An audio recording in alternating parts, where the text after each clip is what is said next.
You lead retreats all over the country. What sort of separates the West Virginia Purusha retreat? Deep silence, unity, singularity of purpose. I mean, I just went there for several days. Um, I didn't round or anything, and it was it was like a saturated with the quality of a deep meditation. And I think I this if I was a meditator and I had a chance to go anywhere for a retreat, it would be West Virginia. Let's sidestep here a little bit and kind of speak a little on Purusha. I was kind of curious what your take on Maharishi and his relationship with Purusha was. I think Maharishi's relationship with Purusha was the same as his relationship with every meditator, siddha, and governor. He appreciated what a persons felt their dharma was, their path was, what was right for them. I'm on Purusha. I've been on Purusha since 1982. I'm running around in the world, and for me, it was just a decision that this is what I'd like to do.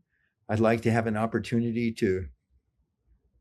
I mean, I love people, I love families, I love children, but for me, in this time, I wanted to have the freedom to go deep in my meditation if I wanted to do it, or now what I'm doing, it sort of gives an element of freedom, but it's an element of freedom only if it's your path. And if it's not your path, then your path is to be a householder, to have a family, and that's great too. It's good for everyone. And in either case, coming to a retreat, like I have the great good fortune to be able to host in West Virginia, is like a huge step in one's evolution, no matter what one is doing. One of the most important things that I ever did as a new meditator was go on a weekend residence course. And then I did more residence courses. They're a big jump in evolution. And this is like 5 or 6, this is like a week long. And so anybody who has the time, you'll look back on it and say, that was a very significant step in my evolution. You lead retreats all over the country. What sort of separates the West Virginia Purusha retreat? Deep silence, unity, singularity of purpose. I mean, I just went there for several days. I didn't round or anything, and it was like a saturated with the quality of a deep meditation. And I think if I was a meditator and I had a chance to go anywhere for a retreat, it would be West Virginia. The food is delicious, the people are wonderful. It'll be at a lovely, beautiful time of the year. And it's a comfortable routine. It's not like tedious or boring or you get restless. It's a great balance that has been developed. And I think it would behoove anyone who can come should come. And I would look forward to meeting you and seeing you there and answering any questions that you have about meditation and related topics. What changes do people often notice by the end of the week that surprise you?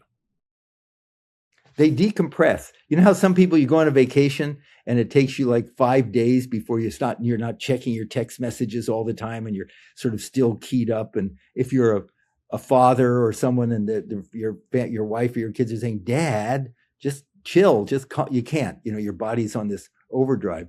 Well, what happens, that decompression happens very quickly when you're on one of these retreats. And then by the end, it's just like, you think, why can't I live like this all the time?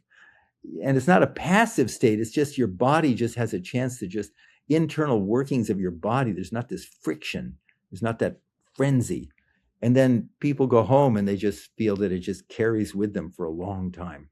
Yeah, and that person that you're kind of describing would probably benefit the most from a retreat like this. Yeah, sometimes people do it if they're highly stressed, and then it's great. Some people are feeling fine, but they don't feel particularly stressed, but they like to feel better, grow more. So then they do that. It's. I just think it's like, all right, you drink water. Are you thirsty? You want to drink water? No, you're not thirsty, but water's good for you. I'll have water.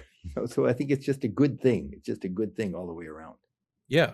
If you can briefly kind of go over the day to day, is it different? As you mentioned weekend retreats, this is a full week. No, it has. You have an opportunity to you do a balance. It's called a round, where you do some simple yoga asana stretching exercises. Then you do a little breathing exercise. There's a lot of research to show that these breathing exercises are very powerful for calming the amygdala for calming the vagus nerve and then you do a 20-minute meditation, and then you rest and you do that again. So you have this nice balance of deep, comfortable meditation, and then some wonderful walks and then some conversations and discussions about your experiences and higher states of consciousness. And I'll talk about some of the cool stuff that's going on with the David Lynch Foundation.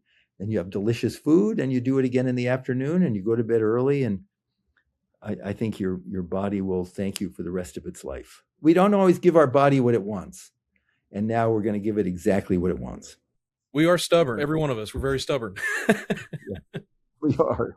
You know, after doing this for so many years, is there anything specifically that still really moves you when you do these retreats, when you're working with meditators and everyone involved? What kind of strikes you as being just really moving? It's the same thing when you teach a person to meditate. And I remember when I went on my residence course, the upwelling of gratitude when the person does this weekend retreat, or learns to meditate, or does a weekend retreat, or does a week-long retreat. And I remember from my side, you're just so grateful. Why? For an opportunity to come back to yourself, to peel away these layers. I always look at human beings as conscious as sort of like this big 1,000,000-watt bulb, and it's just covered with a film of guck. And we don't need to make the bulb brighter. We just have to wash off that guck.